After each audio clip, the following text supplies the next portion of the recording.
Opinion: US confidence rubbing some opponents the wrong way, and that's a good thing. Reims, France: it's only arrogant if you can't back it up. In what might be the surest sign of the growth of the game, there has been no shortage of trash talking and pot stirring directed at the US women from their opponents and the media covering them. Words are parsed for the latest uproar centered around Ollie Krieger's statement Saturday that she thinks this is the best team the US has had. Now, whether that didn't matter to journalists from Spain, the Americans' opponent Monday in the round of 16, who asked the Spanish players about it. Who is Ollie Krieger? Midfielder Virginia Torres has shot back. World Cup.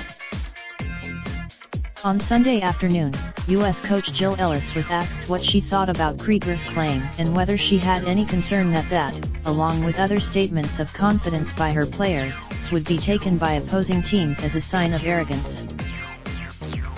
Sweden goalkeeper Hedvig Lindahl, for example, said she'd heard the Americans talking about playing 7 games, the number it will take to get to the July 7 finale, and took it as a sign the US was overlooking the final group game against Sweden. But Ellis wasn't having it. Any of it.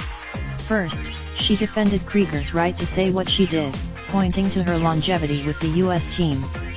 Krieger is at her Ellis then went on to echo what might as well be the team's mantra: here in France it's not you, it's me. For weeks now, the Americans have been saying that their only focus, their only concern, is themselves.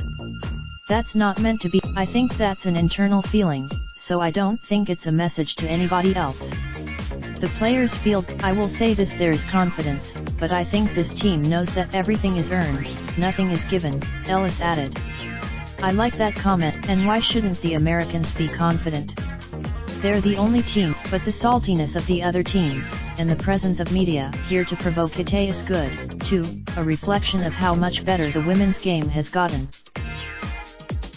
A few years ago, Lindahl and her teammates likely would have expressed deference to the US women or, at the very least, been non-committal. But Sweden, now, when Spain made its World Cup debut 4 years ago, it was thrilled just to be here, recognizing that its program was so far behind that it had no hope of going toe-to-toe with the powerhouses. Since then, the Under-17 team won its World Cup in 2018, while the U20 team reached the final. The senior team won. Spain recognizes it's the underdog in Monday's game, but it is neither wide-eyed nor daunted. A 1-0 loss. When the girls look at the players in front of them, they're not going to see stars.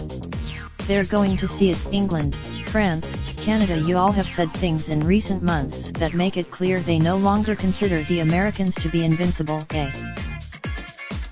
Whether they are or not will be decided in the next 2 weeks. That it's a point of. Follow USA Today sports columnist Nancy Armour at NRarmer. This article originally appeared on USA Today. Raindrop, drop top smoking, no cooking the hot pot. Fucking on your bitch, yeah, that. Looking up, open the park pot.